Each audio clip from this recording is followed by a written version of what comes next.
Did you know that every mountain once was an ocean? Hello, I'm Anastasia and I'm geophysicist.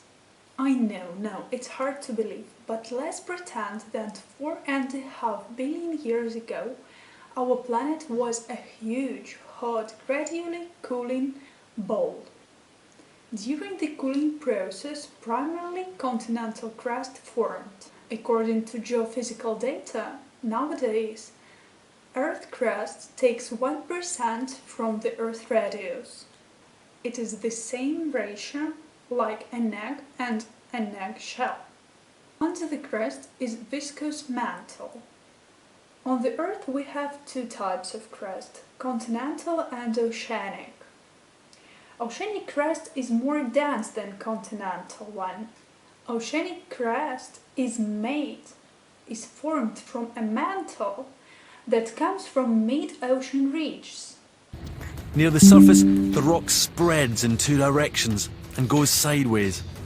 It begins to lose heat. Eventually, the much cooler rock sinks back down. Through this spreading process, the Earth's crust is very slowly dragged apart, and it's this that ultimately causes the continents to move. So, as we learned, under the crust is a hot magma that breaks the crust in some places.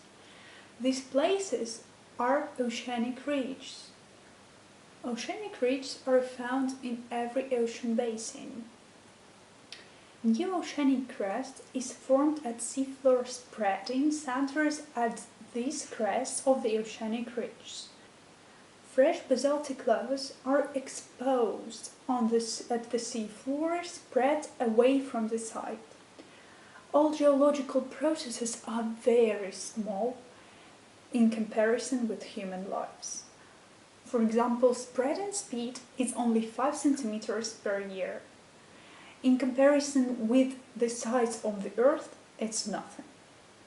But how we can prove that spreading really exists? The fact is the Earth has a magnetic field. There are two magnetic poles, north and south. At once in a while, several million years, they are changing.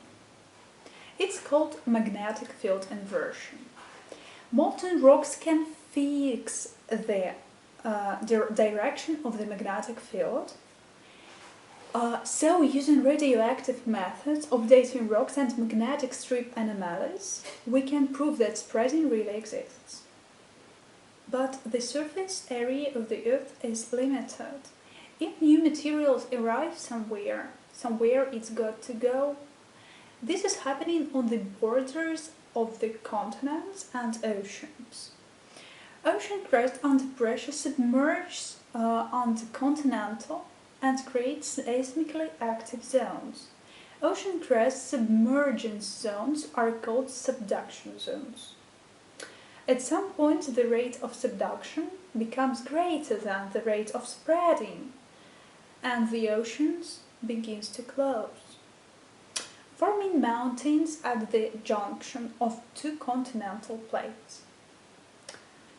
The process of closing the oceans is called Wilson cycle. Here you can see 4 steps of Wilson cycle. This summer I conquered the highest point of the Urals, and I want to tell you a little about it. The base of the Ural Mountains used to be the Paleo-Asian Ocean.